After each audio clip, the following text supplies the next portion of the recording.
Bonjour à toutes et à tous et bienvenue pour une nouvelle aventure de Mage Knight sur son édition Ultimate à travers le fameux Mage Knight Contest. Et oui, ça va être le 3e chapitre. Vous avez pu découvrir les 2 premiers chapitres et puis là, ça va être l'occasion de vous présenter le 3e chapitre. Bon, j'ai mis un petit peu de temps pour vous le présenter parce que là, je ressors aussi d'une petite période de rhume, on va dire. Et donc voilà, ça y est, je sors enfin de cette période. Et donc, ce Mage Knight chapitre 3, oui, je l'ai déjà réalisé hors caméra. Par contre, attention, c'est un défi. Un vrai défi hein, pour ceux qui sont habitués à jouer à Mage Knight.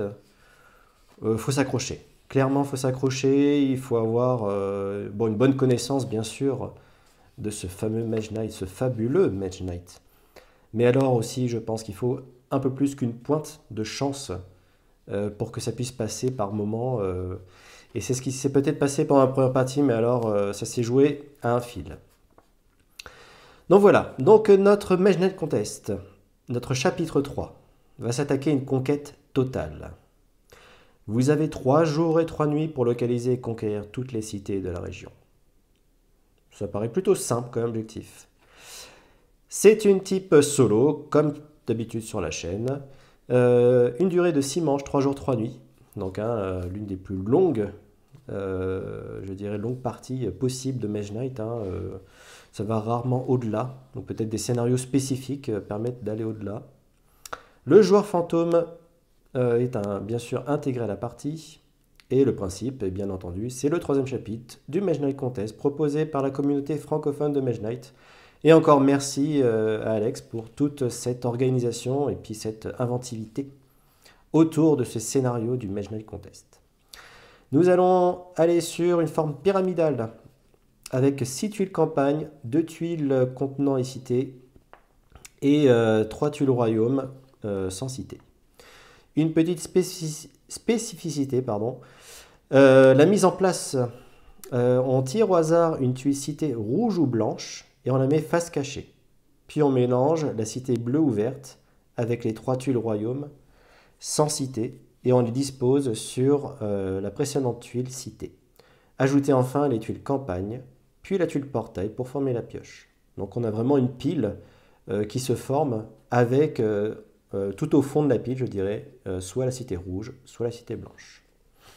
Ça va introduire également une variante qui est particulière, qui est la mégapole.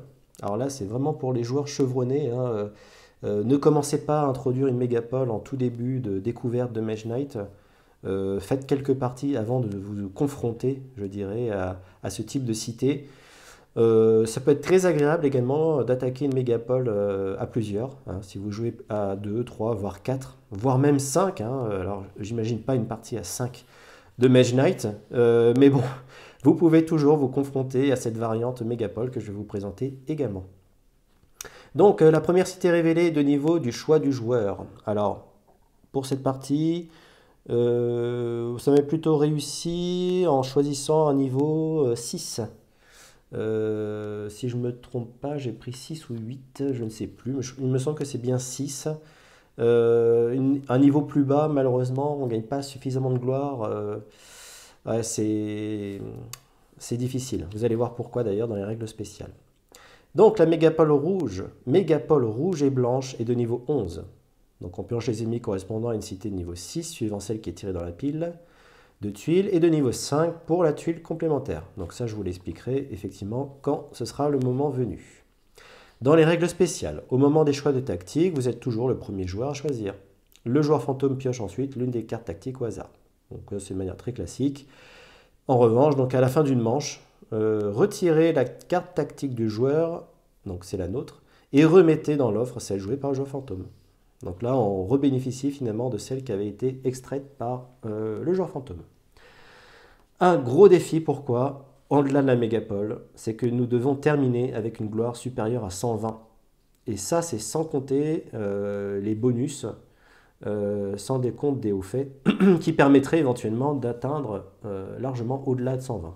Alors juste pour vous dire pourquoi c'est un défi, tout simplement parce que vous voyez ici la piste de gloire, eh bien son maximum est de 119.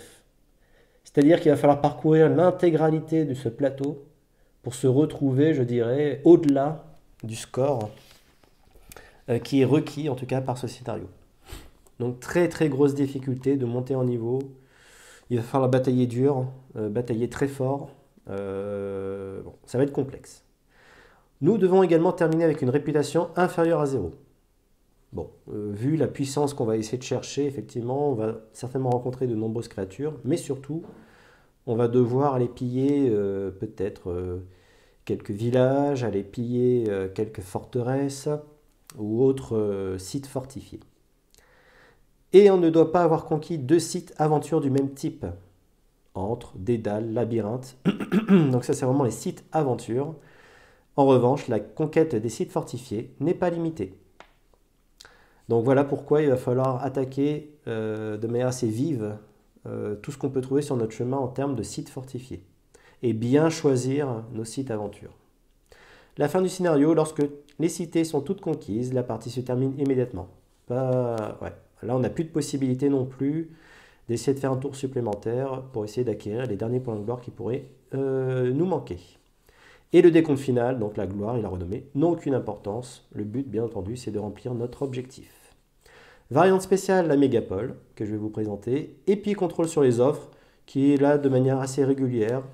Écoutez, j'ai choisi aussi de jouer avec. Oui, finalement, ça renouvelle un peu plus rapidement, je dirais, les offres des sorts et des actions avancées. Voilà.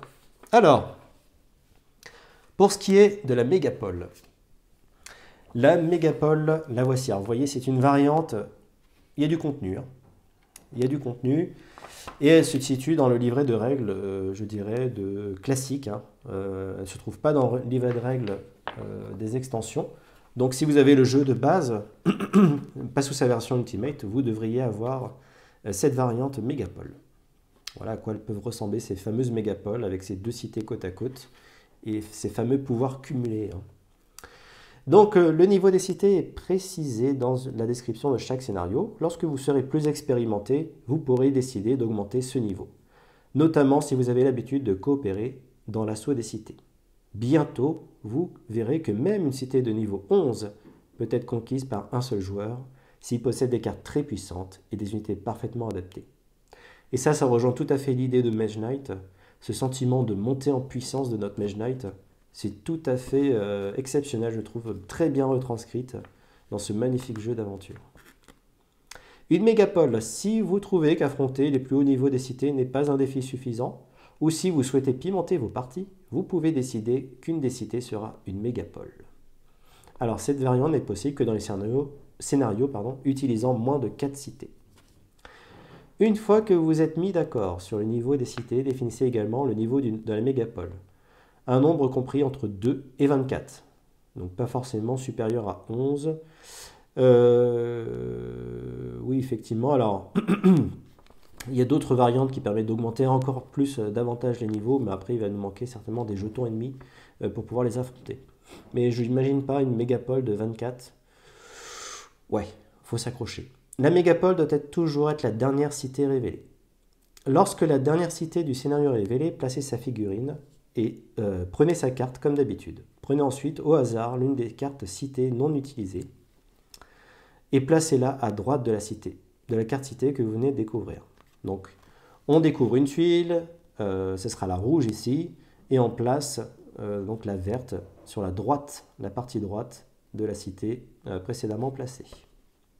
Prenez la figurine citée correspondant à une deuxième carte citée et placez-le sur la case immédiatement à sa droite. Voilà, c'est ce que je viens de vous dire. Et que vous venez de disposer. Le terrain de la case, et dans le cas de la cité verte, le symbole, est recouvert par la figurine citée et ignoré. Voilà. Éventuellement, s'il y avait quelque chose qui se tramait en dessous de cette case, on ignore totalement, on met en place cette fameuse mégapole. Le niveau de chaque cité doit être fixé à la moitié du niveau choisi pour le mégapole. Si le nombre est impair, comme c'est notre cas, c'est une mégapole de cité niveau 11, le niveau de la cité de gauche est arrondi au niveau supérieur. Donc dans notre cas, 11 divisé par 2, ça fait 5,5. Arrondi au supérieur, ça fait 6. Donc niveau 6. Et le niveau de la cité de droite est arrondi au niveau inférieur, soit 5. Donc 6 plus 5, 11. Une cité de niveau 6, une cité de niveau 5. Le niveau de mégapole correspond ainsi à la somme des deux niveaux des deux cités. Piochez les jetons des défenseurs des deux cités et regroupez-les tous ensemble. Leur cité d'origine n'a pas d'importance. Cette paire de cités est considérée comme une seule grande cité. Les jetons des défenseurs sont tous révélés dès qu'un héros atteint une case adjacente à n'importe quelle case occupée par la mégapole. Ça de manière très classique, dès qu'on se trouve autour de cette mégapole, même s'il y a du terrain sur le côté, eh bien on va révéler l'intégralité de tous les jetons. Vous pouvez lancer l'assaut de la mégapole de n'importe quelle case adjacente aux cases qu'elle occupe. Voilà, de la même manière, il faut considérer comme si c'était une cité, cette entièreté, là, cette mégapole, et donc pour 2 points de mouvement, on peut se déplacer pour aller la conquérir. Dans le cas d'un assaut coopératif, là ça ne va pas être notre cas, mais ça permet également ça ne change rien aux règles finalement de conquête de cité. La mégapole est conquise lorsque tous les défenseurs sont éliminés et le seigneur de la cité est déterminé normalement. En fait, ce qui est bien dans cette introduction également de mégapole, ça ne change en rien finalement le principe de fonctionnement de l'assaut coopératif également. Ce qu'il y a, c'est que la mégapole va être constituée de 2 quartiers. Voilà. Une fois conquise, considérez la mégapole comme une cité divisée en 2 quartiers. Et lorsqu'un héros se déplace sur une des 2 cases de la mégapole, sa figurine est placée sur la carte cité correspondante. Tout simplement, on se déplace d'un quartier à un autre. Par contre, pour ce faire, c'est un coût standard de 2 points de mouvement. Voilà, tout simplement. Et donc, on peut quitter sur une case adjacente au quartier où on se trouve. Donc, si on est au niveau rouge, on va pouvoir se déplacer sur une case adjacente ici. Si on est sur le quartier vert, on ne peut se déplacer que sur ces 2 cases-là éventuellement, s'il n'y avait que ces 2 cases-là disponibles. Voilà. Donc toute la partie là, elle serait ignorée effectivement si on est dans le quartier est de la cité. Alors, quel que soit le quartier où se trouve le héros, il peut utiliser pendant la phase d'interaction toutes les possibilités d'interaction offertes par les 2 cités. Donc là, c'est intéressant, effectivement, ça permettrait...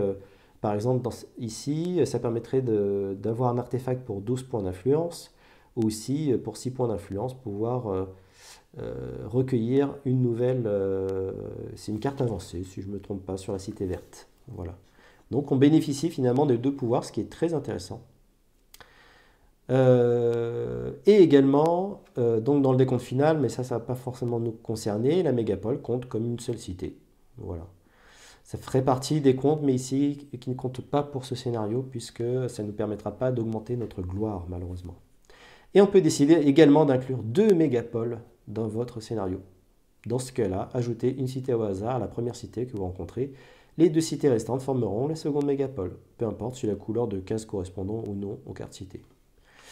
Donc voilà la variante, l'une des plus grosses variantes proposées, la mégapole. Et vous voyez que déjà le jeu de base propose des variantes de deck tuning, de combat interactif, de plus d'ennemis errants si jamais vous ennuyez, des parties amicales, de faire varier l'alternance jour-nuit, faire varier le plateau de jeu, enchérir le choix des héros, etc. etc. Plus, bien sûr, les variantes personnalisées par la communauté de Mage Knight, où là, finalement, c'est sans limite. On n'a aucune limite dans l'imagination débordante de cette fameuse communauté. Et donc, notre Mage Knight qui va se coller à cette mission, eh bien, écoutez, ça va être Aritea. Notre cher Aritea est une Mage Knight extrêmement puissante, qui m'a été bénéfique, finalement, pendant ma première conquête sur ce scénario. Après, est-ce qu'elle va être tout aussi efficace? Ça, je l'espère. Et le début du royaume qui s'offre à nous, qui n'est pas forcément, je dirais, une bonne... c'est pas forcément la meilleure configuration. Ça va être assez difficile, je pense, déjà en ce début de partie. Néanmoins, il y a déjà un monastère, donc une offre qui est déjà disponible. Et puis quelques sites, donc un site, une forteresse qui se trouve ici, qui pourrait être intéressante en début de partie. Nous avons une ruine également, où il faudrait affronter une chimère ainsi qu'un draconien pour obtenir, alors là, le bonus est extraordinaire, avoir 2 artefacts. En revanche, en tout début de partie, malheureusement, ça tombe assez mal. Ah, ça tombe pas très bien parce que là, combattre ces deux créatures, c'est assez suicidaire, je dirais, de s'y coller dès le démarrage. On a un petit labyrinthe, ou un dédale, si je ne me trompe pas. C'est plutôt un dédale. Le labyrinthe, il me semble que c'est la version un peu boostée de ce site, qui permettrait également peut-être d'avoir des récompenses assez intéressantes. On a un orc errant là, c'est un invocateur si je ne me trompe pas. Il est derrière ses fortifications, il ne devrait pas trop nous embêter, on pourrait l'attaquer. Mais bon, il faudrait voir un intérêt d'aller vers cette partie-là, entre les montagnes. C'est pas vraiment évident, hein. C'est pas évident. Et puis ici, on a un camp de réfugiés qui permettrait éventuellement d'acquérir n'importe quelle unité. Voilà. Sans forcément prendre en compte, je dirais, leurs contraintes au niveau des sites, hein. Et d'ailleurs, trois belles unités qui se présentent à nous ici. Nous avons un moine rouge qui est effectivement, on pourrait aller le cueillir, je dirais, auprès d'un monastère. Les golems gardiens auprès d'une tour et d'une tour de mage, une forteresse et une tour de mage. Et puis les paysans, tout simplement, auprès d'un village. Voilà. Paysans, hein, très intéressants comme unité, notamment en tout début de partie, puisqu'ils sont très très versatiles, hein, à la fois de l'attaque, parade, influence ou même du mouvement. Et puis ces montées d'adrénaline voilà, qui se trouvent dans l'offre pour le monastère. Et bien voilà, je pense que tout est prêt et donc nous pouvons démarrer ce Mage Knight Contest, chapitre 3. Alors pour démarrer, eh bien écoutez, nous allons lancer la source. Et donc nous tombons sur du rouge, du or et du blanc. C'est pas mal. Pas mal du tout. Ensuite, nous allons piocher notre main de 5 cartes. 1, 2, 3, 4 et 5. On va les découvrir ensemble. Alors, qu'est-ce que nous avons? Nous avons une promesse. Carte d'influence. Ok, très bien. Une rage de l'attaque, un peu de parade. Bon, ça peut être efficace en début. Une cristallisation. Ah, peut-être pour faire déjà nos premières cristallisations, nos premiers jetons transformés. Ouais, jetons de mana transformés. Détermination, une attaque ou une parade, voire une forte parade. Très intéressant également. Ok. De la menace, de l'influence et une promesse. Alors là, on a pas mal d'influence. Et ce que je remarque, c'est qu'on n'a absolument aucun mouvement. Donc ça, c'est pas extraordinaire. Mais c'est comme ça. Alors, on va voir justement pour la suite. Alors, si jamais vous vous posez bien sûr des questions sur Mage Knight, son fonctionnement, comment on y joue tout simplement, eh bien, je vous invite à retrouver nos chers Mage Knight sur la chaîne, et notamment sur le tout premier scénario que j'ai pu proposer, la saison 1. Et donc là, je vous explique clairement comment on y joue de manière progressive, les différents éléments du jeu. Donc là, voilà, c'est pour suivre nos chères aventures de Mage Knight, ce Mage Knight Contest chapitre 3. Donc je vais aller un peu plus vite forcément sur ces parties-là. Ok, on va découvrir ensemble quelle carte de tactique nous allons choisir. Donc toujours ce left-toe pour commencer en premier. Ce faux départ, toujours choisir cette tactique. On défausse 3 cartes de notre main, y compris les blessures, et on pioche autant de cartes. C'est une sorte de mulligan, tout simplement. Vol de mana permettrait de prendre effectivement un mana d'une couleur fondamentale. Donc ici, ce serait soit blanc, soit rouge. Ce qui nous permettrait presque d'avoir un cristal en main dès le démarrage. Ok, intéressant. Planification. À la fin de chaque tour, si vous avez moins de 2 cartes en main avant de piocher vos cartes, votre limite de cartes en main est augmentée de 1. Je pense quand même qu'on va essayer de presque utiliser toute notre main à chaque fois. Ça va pas être facile. Ça va pas être facile de conserver 2 cartes en main. Ouais, c'est peut-être pas le bon moment. Départ flamboyant.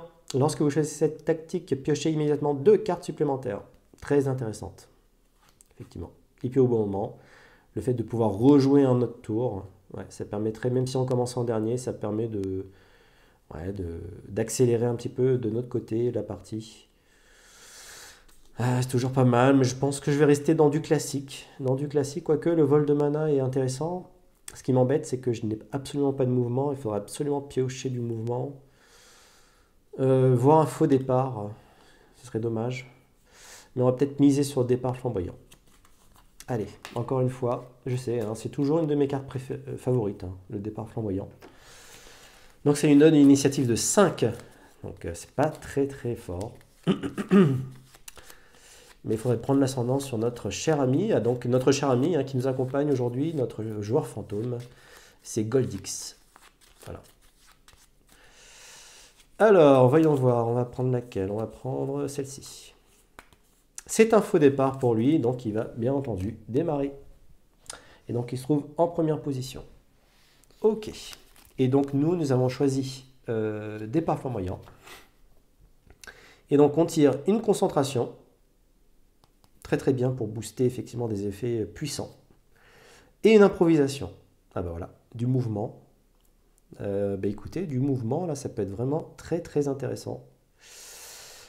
C'est peut-être ça qui nous manquait effectivement. Ok. C'est pas mal. On va voir ce qu'on va faire avec. Alors, Goldix. Que fais-tu, Goldix? Alors, toujours 3 cartes hein, à retourner. Et sur la troisième, c'est une blanche. Il n'y a pas de cristal blanc. Donc, on ne retourne pas davantage de cartes. Aritea. Alors, avec tout ça, qu'est-ce qu'on peut faire? Qu'est-ce qu'on peut faire? Moi, je serais bien allé chercher... Ouais, ici, la forteresse. Alors, pour y aller, hein, il faut 5 points de mouvement. On ne sait pas trop ce qui nous attend, hein, finalement. On va le découvrir. Et puis là, j'ai pas assez de mouvement pour essayer d'aller dans ce dédale. Il faut dépenser du mouvement supplémentaire. Donc là, il faudrait 4 points de mouvement, plus soit 2, 4 ou 6. Là, clairement, on n'a pas une main pour aller par là. Et puis ici, je pense que c'est trop... Enfin, la récompense, bien entendu, est extrêmement intéressante. Mais là, c'est bien trop difficile, en ce début de partie, d'aller titiller des draconiens. Alors, 5 points de mouvement. On les a ici. Hein. Par contre, il faut le booster au rouge. Ça, c'est embêtant. Alors, on a du rouge, bien sûr. On a du rouge. Donc, si on fait 5, il faudrait se défausser d'une autre carte en plus. Il faudrait garder de l'influence quand même pour essayer d'aller attraper, je pense notamment les golems gardiens.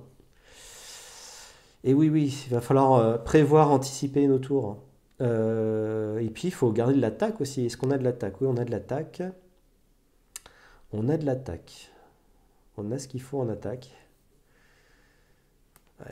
La concentration, effectivement, est extrêmement puissante. On pourrait la jouer avec une rage. Sinon, ici, ça nous fait 3 points de mouvement. Comment faire 2 de plus? Ah là là, c'est terrible, terrible. C'est déjà très difficile en ce début de partie de faire un choix. Et puis ça serait dommage d'avancer et puis de ne rien faire en fait. Ouais. Mais là je pense qu'il va falloir garder de l'attaque parce qu'à mon avis les monstres qu'on va croiser dans cette forteresse, ils sont relativement puissants. Donc si on joue improvisation, alors improvisation, si je la booste... Ouais, il va falloir la booster, je vois pas le choix, d'autres choix. Et regardez ce qu'on peut faire avec le reste. Ok, on va essayer comme ça. Alors, improvisation. Booster au rouge, ce qui ferait un mouvement de 5. Exactement ce qu'il nous faut pour aller sur la forteresse. Par contre, il faut défausser une carte. On va garder notre menace. On va essayer de garder notre influence ici. Tant pis. On va sacrifier la cristallisation. Hop. Et donc, notre improvisation, complètement improvisée, nous donne un mouvement de 5. Donc déjà, un mouvement de 2. On peut découvrir quelle créature se cache ici. Ouf. Ah oui, d'accord, ça commence très très fort. Alors, ce sont des... Il s'appelle comment cela? Des soldats, tout simplement. Ok, des soldats. Alors attention, une attaque de 6 et un bouclier de 5. Donc il faut quand même une attaque relativement puissante. Ouais, ok. Mais je pense que de toute façon, on va y aller. On va pas rester les bras croisés avec notre Aritea. Et donc c'est parti. Nous attaquons, nous pénétrons sur cette forteresse. Et donc, nous attaquons ces soldats. Ok. Alors bien sûr, c'est un site fortifié. Donc nous baissons notre réputation. Jamais très bien vu, hein, malheureusement. L'attaque de ces sites fortifiés. Alors, ils nous font une attaque de 6. De toute façon, on n'a pas d'attaque à distance. Et ils ont une armure de 5. Ah, ça va être difficile, hein, quand même. Ça va être assez difficile. Je pense qu'on va pas pouvoir parer. Et donc, ça va nous faire très très mal en ce début de partie. Alors, il faut tout parer, hein, systématiquement. On pourrait sacrifier éventuellement, faire une concentration pour gagner un jeton bleu, ce qui nous permettrait d'avoir une parade de 5. Puis ajouter une parade de 2, donc on pourrait parer, mais alors on n'aurait plus rien pour détruire cette unité. Donc moi j'aimerais bien conserver toute capacité d'attaque ici. Donc on a de quoi attaquer, par contre on n'a rien pour parer. Alors attention, attention les yeux, c'est une attaque de 6. Donc on se prend une blessure. Ensuite, 6-2, reste 4. On prend une deuxième blessure. 4-2, il reste 2. On prend une troisième blessure. Et puis 2, enfin 2 moins 2, ça fait 0. Donc il n'y a plus rien. Ok. Déjà 3 blessures. Ouf, ça fait mal. Ensuite, on joue notre concentration. On ne va pas en rester là. Je pense qu'on est vert de rage, même si on va utiliser du rouge. Et donc une rage boostée. Une attaque de 4. Plus une détermination, une attaque de 2, ce qui fait 6. Et donc nous parvenons à détruire ces soldats. Ah oui, ces soldats qui nous ont coûté très très cher en ce début de partie. Mais néanmoins, ils nous octroient quand même 4 points de gloire. 1, 2, 3 et 4. Et donc nous montons d'un niveau en ce début de partie. C'est plutôt pas mal. En revanche, attention, malheureusement, notre main se limite à ça. Et donc ça, c'est clairement pas terrible. Clairement pas terrible. Donc du coup, hop, on va ranger, on relance la source. C'est du noir qui tombe. Aïe, ça c'est dommage. Hop. Le jeton de mana rouge, voilà, il est redonné. Nous avons conquis ce site, donc nous avons marqué d'un de nos jetons. Voilà, le site parfaitement, finalement conquis, hein, tout simplement. Et puis, donc, nous allons gagner un niveau. Alors, pour gagner un niveau, hop, ici, nous allons prendre nos deux premières compétences d'Aritea. Alors, Aritea, qu'est-ce que tu as à nous offrir? La première, c'est Bretteur de feu. Une fois par tour, attaque 2 ou attaque de feu 2. Ouh, très puissant. Très, très puissant. Et puis ici, rituel de souffrance. Une fois par manche, sauf pendant un combat. Détruisez jusqu'à 2 cartes blessures de votre main. Ah oui. Ça, c'est pas mal, ça. Placez cette tuile au centre de la table. N'importe quel joueur peut vous la restituer face cachée pour jouer une carte blessure inclinée, comme si c'était une carte non blessure. Elle génère plus 3 au lieu de plus 1. Ok. Alors ça, effectivement, ça me permettrait de nous débarrasser. Ouais. Détruisez jusqu'à 2 cartes blessures de notre main. Donc on détruit complètement. Et là, c'est une attaque de 2 permanentes, ce qui est extrêmement intéressant aussi pour aller combattre les derniers. Je pense que, bon, on a pris 3 blessures, certes, mais on a des moyens de nous soigner. Et une attaque ne serait pas de refus, je pense. Même si, bien sûr, cette compétence-là, vous voyez, Aritea joue clairement avec ça, avec les blessures. Donc c'est très très très puissant. Hop. Donc on va prendre malgré tout l'attaque de feu ou l'attaque classique de physique. Et puis Goldix va également nous offrir une de ses compétences. Ok, alors si je ne me trompe pas, celle-là c'est la compétence vol. Alors Goldix, voilà c'est ça. Hop. Une fois par manche, retournez cette tuile pour vous déplacer gratuitement sur une case adjacente ou vous déplacer de 2 cases pour 2 points de mouvement. Vous devez terminer votre mouvement sur une case sécurisée. Un tel mouvement ne provoque pas l'attaque des ennemis errants. donc très intéressante. Et oui, ça peut être un choix judicieux, je dirais, pour les prochaines compétences. Et puis ensuite, donc, nous avons le choix entre une boule de feu. Donc, gagner un cristal rouge dans votre inventaire ou une attaque à distance de feu 3. Ah, c'est top ça. C'est top. Surtout qu'on va avoir besoin de rouge, je pense, pour faire un petit peu de mana. Ah, un petit peu d'influence. Effet maximum. Super puissante. Lorsque vous activez cet effet, détruisez une carte action de votre main. Utilisez l'effet de base de cette carte 3 fois.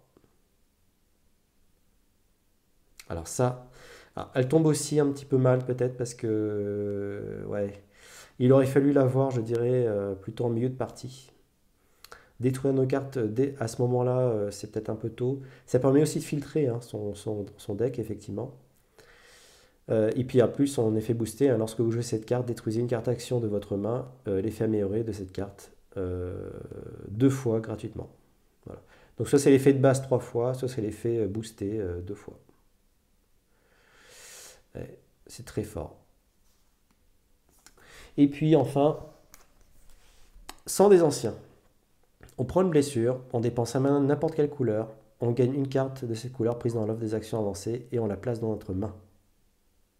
Pouah. Ok.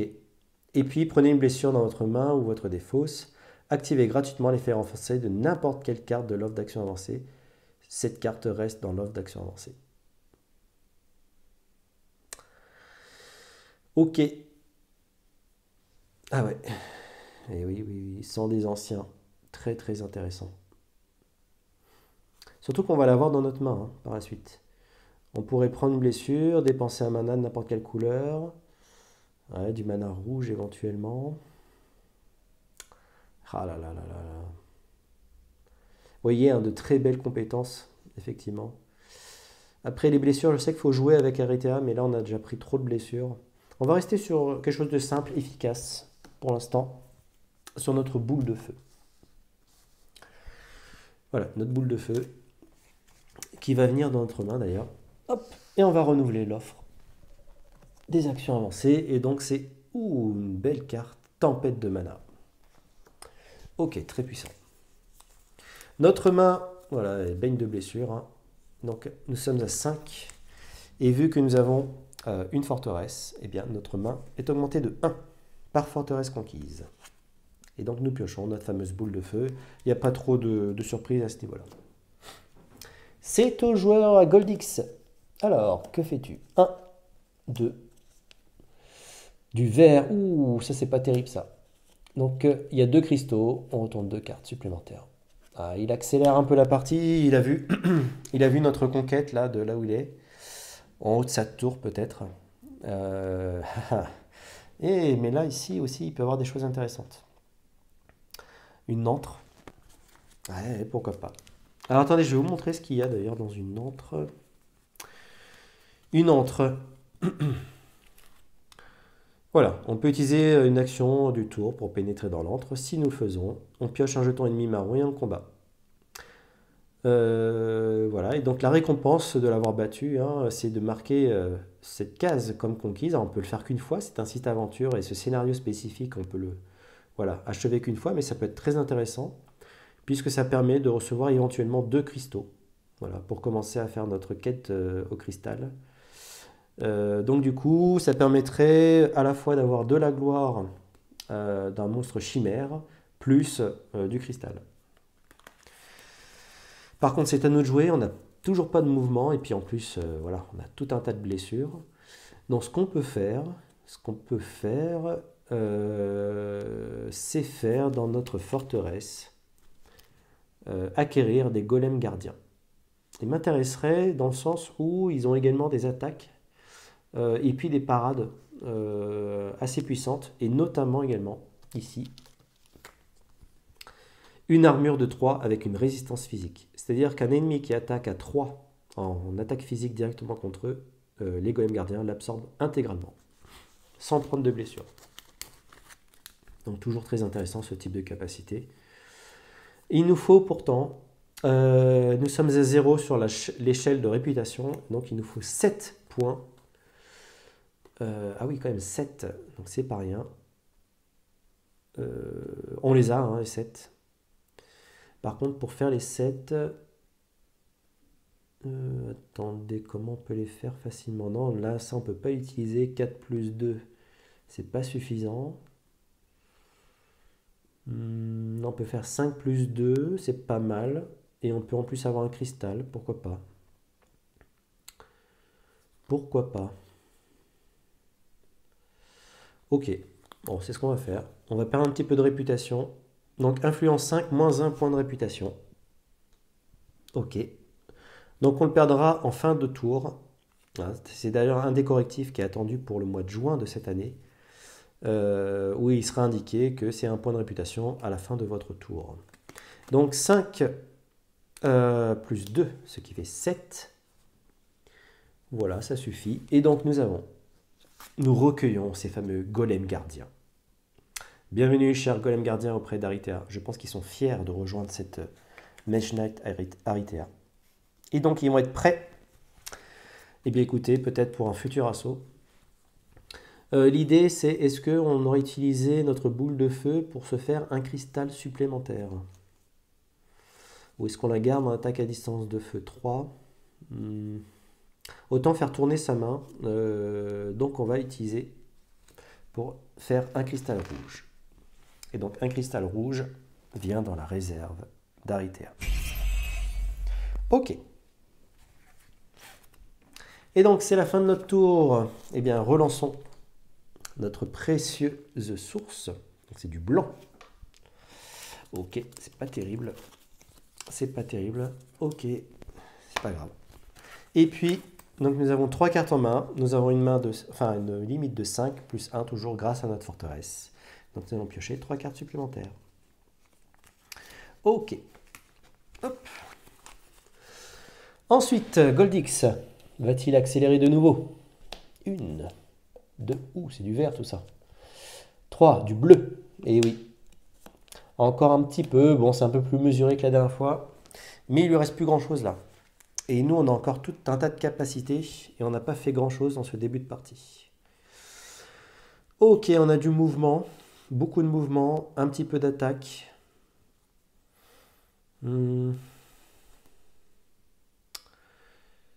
Qu'est-ce qu'on va faire?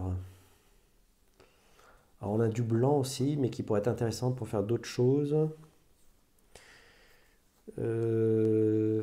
C'est embêtant. C'est embêtant de rester là, et en même temps... Ouais, on va pas pouvoir se soigner tout de suite. Par contre, on va s'approcher, je pense. Alors ce qu'on va faire, on va faire un mouvement de 4. Mouvement de 4 tout simplement pour se mettre sur le côté ici. Ouais, c'est un petit peu embêtant.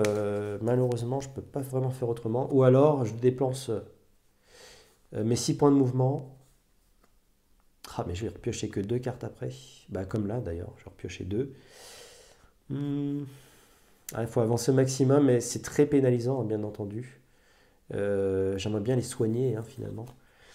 Encore faudrait-il avoir du cristal vert pour pouvoir le faire.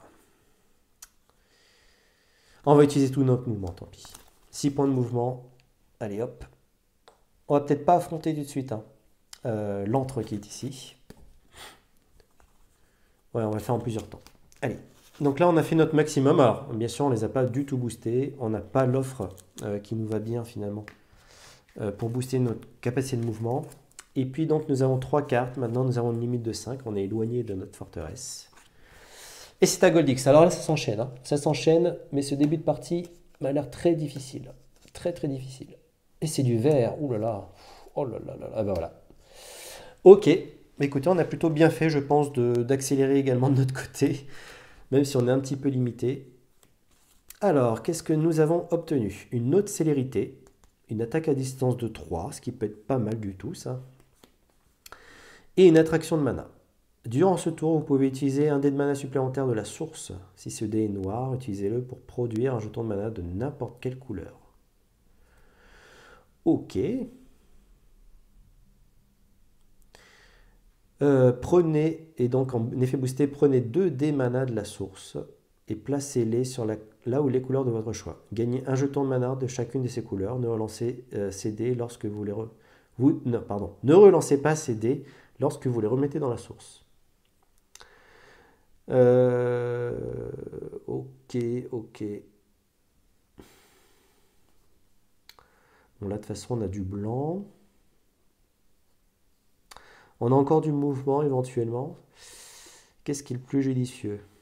On peut peut-être aller essayer de se frotter, malgré tout, à une chimère. Ouais, ça me paraît pas mal pour notre tour. De toute façon, après, il nous restera quoi? Il nous restera encore un tour. Ouais, il nous reste un peu de mouvement éventuellement. Il faudrait pas prendre beaucoup d'autres blessures, mais je crains malheureusement que les blessures, là, on va pas y échapper. Donc si on prend déjà 2 blessures supplémentaires, ça va être difficile, sauf si éventuellement on utilise nos golems gardiens pour ça. Alors, on n'a qu'une attaque à distance de 3, éventuellement plus 2 ici. Ah, tout dépend sur quoi on va tomber, hein. C'est très très très risqué. Très risqué. Très très risqué. Ou alors ce qu'on peut faire, hmm, comment on le gère? Sinon on va faire un repos. Ouais, on va peut-être se reposer. Parce qu'il nous reste un tour, hein, donc il faut maximiser nos possibilités. Et là, maximiser nos possibilités, je pense notamment à essayer d'aller voir le terrain, enfin d'utiliser quasiment tout notre mouvement ici pour dévoiler finalement le royaume, ce qui nous permettrait d'économiser grandement notre mouvement au début de la première nuit. Ouais, on va peut-être faire ça. On va peut-être faire ça. Attraction de mana, ça m'embête, mais du coup, elle nous permettrait éventuellement de changer et de booster des points de mouvement. Donc c'est ce qu'on va faire. Donc, je défausse célérité avec les 3 cartes blessures. Voilà. Et donc, c'est la fin de notre tour. Il ne nous reste plus qu'une carte. 1, 2, 3, 4 et 5. Et donc là, nous allons prendre toute notre main. C'est un petit peu du gâchis, mais bon, il faut gérer cette blessure. Goldix, lui, annonce la fin de la manche. Et maintenant, on va faire le maximum avec tout ça. Alors, avec tout ça, eh bien, nous allons jouer une attraction de mana. Donc, on prend 2 dés. On va les placer sur du bleu. Du bleu, du bleu, du bleu, du bleu, du bleu. Il est où le bleu? Il est là. On ne les relancera pas. Bon, ça, c'est pas forcément ce qui est gênant. On gagne 2 jetons mana de cette couleur. Voilà. Ce qui va nous permettre finalement de booster totalement notre mouvement ici. Et on pourra éventuellement ajouter du mouvement qu'on a ici, de nouveau, malgré le fait qu'il y a encore des attaques assez puissantes ici. Hein. Mais ce ne sera pas suffisant, je pense, pour acquérir des cristaux supplémentaires. Là, on va essayer de faire du mouvement maximum. Donc, on va faire 4 points de mouvement, 8 points de mouvement, et puis on verra si ces 2 cartes-là, on les joue inclinées pour ajouter 2 points de mouvement supplémentaires. Donc, déjà, pour 2 points de mouvement, on va révéler une tuile là, au bord. Oh, elle m'a dit non. Tac. Alors, c'est pas extraordinaire, c'est pas ce à quoi je pouvais m'attendre. Alors ici, on va avoir un orc errant. Hop. C'est une sorcière. Ok. Alors, ça ne nous arrange absolument pas. Je vais vous dire pourquoi ça ne nous arrange pas. Tout simplement pour la bonne raison que notre mouvement, là, il va être amputé. Si jamais nous nous déplaçons ici, eh bien, effectivement, on va devoir se confronter à cette sorcière puisque, et oui, nous déplaçons d'une case adjacente. Donc notre mouvement va être interrompu. Donc tout ce qu'on voulait gagner en fait par rapport à ce mouvement, ah là là, ça tombe très très mal. Ce début de partie vraiment est très très très difficile. Ok, ensuite on a une tour de mage qui pourrait être intéressante. Et puis là, nous sommes de jour, donc nous allons révéler ce qui se passe dans cette ruine. Ok, c'est pas mal ça. Ça permet de déposer 3 mana rouges pour obtenir 7 points de gloire. Ok. Bah écoutez, Alors bien sûr, une fois que c'est joué ici, on ne peut plus revenir en arrière. Et non, on ne peut plus du tout revenir en arrière. Qu'est-ce que nous faisons?